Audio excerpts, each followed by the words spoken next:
இன்றைக்கி நம்ம கேப்சூலை வச்சு ஃபார்ம் அனிமல்ஸ் உருவாக்கலாம். வாங்க வீடியோக்குள்ளே போகலாம்.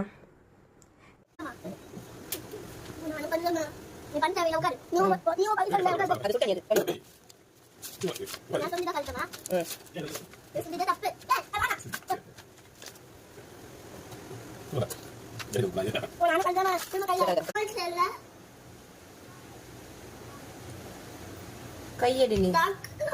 இது என்னது? இது வந்து டாங்கி. டாங்கி. இது